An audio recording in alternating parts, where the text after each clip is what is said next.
සියලු දෙනාටම ආයුබෝවන් කියලා පිළිගන්නවා අද වීඩියෝ එකට. ඔයා බැංකුවට ඔයාගේ ඊමේල් එක ෆෝන් නම්බර් එක දීලාද තියෙන්නේ? දීලා තියෙනවා නම් ඒ දෙකටම බැංකුවෙන් ඔයාට ඇලර්ට්ස් එවනවලු. අපි අද කතා කරන්නේ ඔයාගේ බැංක් account එකේ මෙන්න මේ security features ටික තියෙනවද කියලා. ඔයාගේ account එකටත් මේ features ටික add වෙලා නැත්නම් අනිවාර්යෙන් ඒ ටික add කරගන්න. මොකද මේ දවස්වල සෑහෙන scam යනවා. ඔයාලට news වලින් එහෙමත් අහන්න ලැබිලා ඇති. කෙනෙකුගේ account එකේ තියෙන සල්ලි වෙන කෙනෙක් transfer කරගෙන තියනවා වගේ දේවල් ඔයාලට අහන්න ලැබිලා ඇති.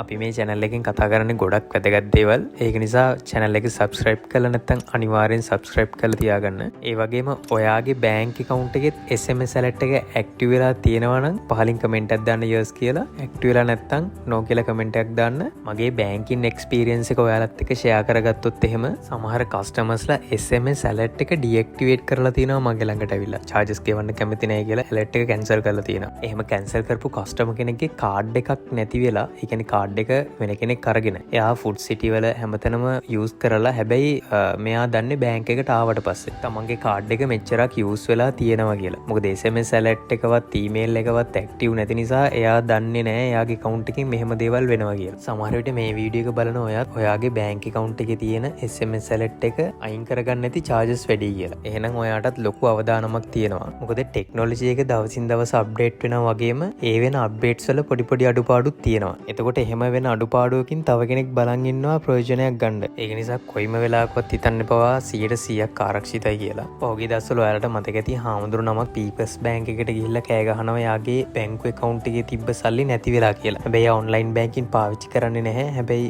එයාගේ සල්ලි නැති වෙලා. එතකොට ඔන්ලයින් බැංකිනුත් යූස් කරන්නේ නැත්නම් කොහොමද එහෙම account එකේ තියෙන සල්ලි නැති වෙන්නේ? ඒක නිසා කොයිම වෙලාවකවත් හිතන්න එපා 100% ආරක්ෂිතයි කියලා. ඒක නිසා SMS alert එක තාම ඇක්ටිව් කරලා නැත්නම් ඔයා අනිවාර්යයෙන්ම බැංකුවට ගිහලා අදම SMS alert එක ඇක්ටිව් කරගන්න. ඒකට ඊමේල් එකත් අනිවාර්යයෙන්ම දාලා තියාගන්න. මේ වීඩියෝ එක ඔයාලට ගොඩක් වැදගත් කියලා හිතෙනවා නම් අනිවාර්යයෙන්ම like එකක් දාන්න අමතක කරන්න එපා. ඔයාගේ යාළුවන්ටත් බලන්න වීඩියෝ එක share කරන්න. Thank you හැමෝටම.